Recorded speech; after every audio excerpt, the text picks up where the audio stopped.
বৰপেটা ৰোডত দুদিনীয়া কাৰ্যসূচীৰে বৰপেটা ৰোড আঞ্চলিক ছাত্ৰ সন্থাৰ উদ্যোগত আৰু অসম সেনা বৰপেটা ৰোডবাসী ৰাইজৰ সহযোগত 23 সংখ্যক বহাগী উৎসৱ উদযাপন কৰা হৈছে। বিভিন্ন কৃষ্টিমূলক অনুষ্ঠান তথা সাংস্কৃতিক কাৰ্যসূচী লৈ আয়োজন কৰিছে বহাগী উৎসৱৰ অনুষ্ঠানত। আজি প্ৰথম দিনৰ কাৰ্যসূচী অনুসৰি পুৱা সদৌ অসম ছাত্ৰ সন্থা আৰু বহাগী উৎসৱৰ পতাকা উত্তোলন, শ্বহীদ তৰ্পণ, জ্যেষ্ঠ ব্যক্তি আৰু প্ৰাক্তন আছু নেতাক বিহুৱান প্ৰদান, গছপুলি ৰোপণ, চিত্ৰাংকন প্ৰতিযোগিতা অনুষ্ঠিত কৰা হয়। ইয়াৰ পিছতে সৰু বিহুৱতী আৰু বিহু কুঁৱৰী প্ৰতিযোগিতা আৰু সন্ধিয়া অনুষ্ঠিত হ'ব নপুৰণি শিল্পীসকলৰ দ্বাৰা সাংস্কৃতিক সমাৰোহ অনুষ্ঠান। বছৰ ৰঙালী বিহু আয়োজন কৰি আছে, এইবেলি ব্যতিক্ৰম নহয়, কি ক'ব?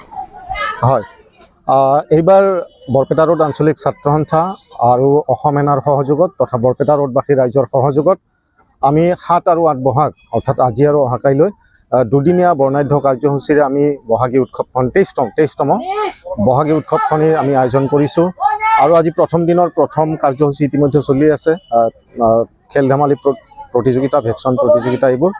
আৰু আজি বিয়লি বেলা এখন সাংস্কৃতিক অনুষ্ঠান আছে। আৰু অহাকাইলৈ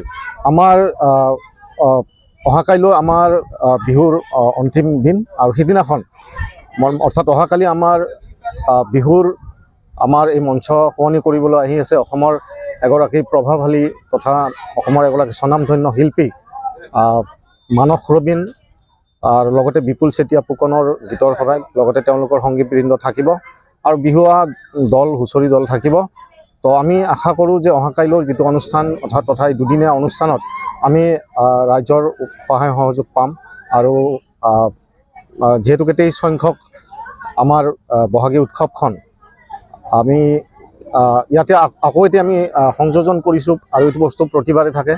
অহাকাইলৈ আমি বিয়লি 5 মান বজাৰ পৰা আমি এটা অন্য ধৰণৰ ব্যতিক্ৰমী এটা আমি মানে অনুষ্ঠান আমি ৰাখোঁ, বিশেষ সম্বৰ্ধনা অনুষ্ঠান। আৰু এই বিশেষ সম্বৰ্ধনা অনুষ্ঠানটিত আমি বৰপেটা ৰোড বা বৰপেটা ৰোডৰ দাঁতি কাষৰে আশে-পাশে থকা কিছু বিশেষ ব্যক্তিক আমি সম্বৰ্ধনা জ্ঞাপন কৰোঁ, যেনেকুৱা বিশেষ চিকিৎসক হওক বা খেতিয়ক হওক বা বিশিষ্ট ব্যৱসায়ী হওক বা শিল্পী কলা কুশলীয়ে হওক, তেনেকুৱা ধৰণৰ ব্যক্তিসকলক আমি প্ৰতি বছৰে এই অনুষ্ঠানটো ৰাখোঁ, বিশেষ সম্বৰ্ধনা অনুষ্ঠান। আৰু এইবাৰো সেই অনুষ্ঠানটো আমি ৰাখিছোঁ।